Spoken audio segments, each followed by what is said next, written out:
This episode of Chat Chow is brought to you by Mandarin Napoleon. Stay tuned after the episode to learn how to conquer the barrel-aged number 5. Welcome to Chat Chow TV, an online weekly show interviewing the personalities behind the food scene. On today's episode, we'll be speaking with chef and owner of the Dutch here at the beautiful W, Grandpa Carmellini.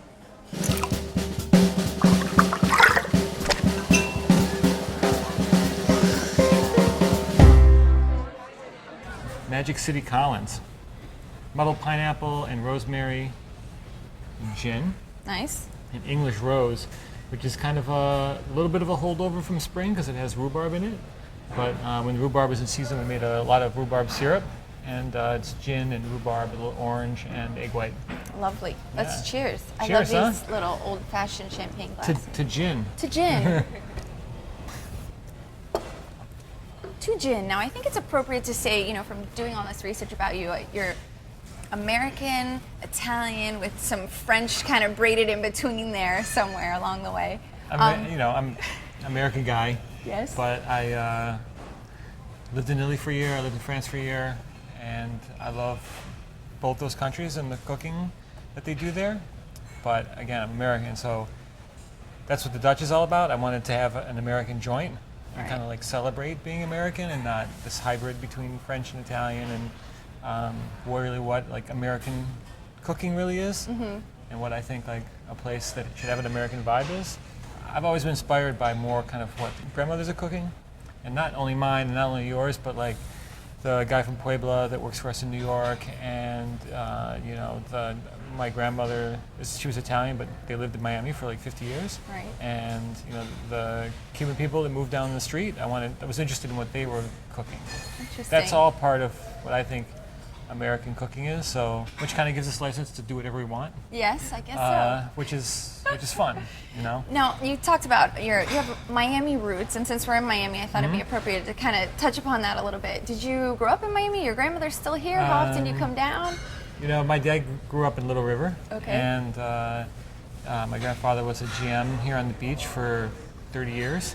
And I was down for the holidays. We were down in the summertime. I always wish like I grew up in Miami, because especially when you grow up north, and you come down, you're just like, oh my God, this is amazing. Even with the heat? Oh yeah, even with the heat. Even though it's like, the weather's amazing, and it is. The beach is amazing, and there's all these girls around. Even when I was 6, I was saying that, and it was just always this magical place, And Now you have 3 restaurants. So we've got the Dutch Right. in Soho, the one we're at right now here in Miami, and you Right. have Locanda Verde in Tribeca. Mhm. Let's talk about the menu really quickly. Obviously, it's called the Dutch, but you Right. don't serve Dutch food. Nothing to do with the nice people from Holland. So what was Nothing. the thought behind the menu, and how is this menu different from the one in New York? I spent a lot of time, probably too much time, like overthinking what American food is to me. Okay. And I was looking at old menus and reading vintage cookbooks and thinking about how I grew up and talking to some of my chefs also, and I just wanted to highlight a lot of different things. The classic American restaurant always had oysters and steak on it. So if you look at these turn of the century restaurants, especially in New York, all the great American restaurants had oysters and beef, because we always had those two things here. Then on the other side of the menu, it's more of a traditional menu format: appetizers, main course, some snacks, side dishes, and that is kind of where you'll find, I call it American soul food, really, and you'll see some Latin influence, you'll see some Southern influence, you'll see, I'm half Italian, I'm also half Polish, so you'll see some 1 or 2 things like that on the menu, definitely some Italian stuff. We use a lot of local farms. Blew me away when we first opened, how much local farming is going on in Miami.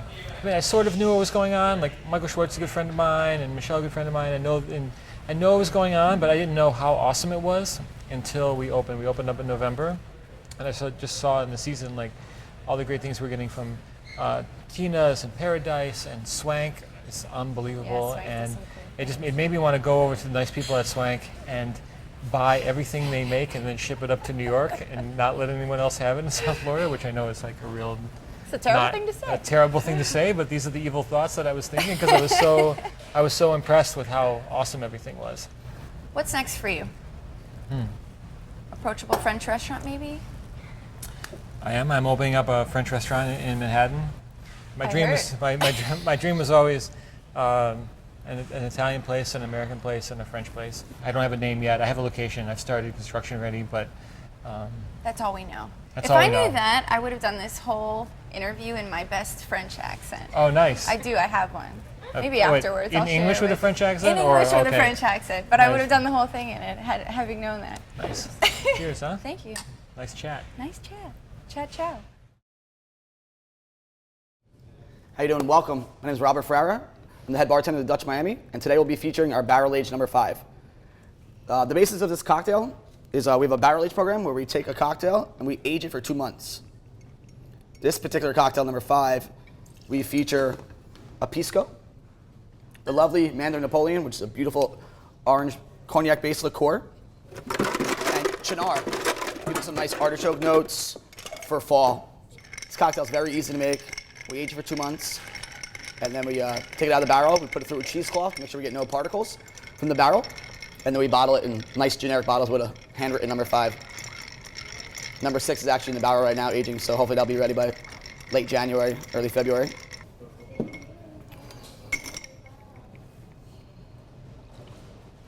Give it a nice strain. Add 1 big cube.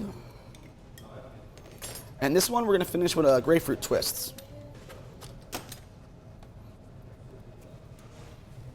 Express those oils.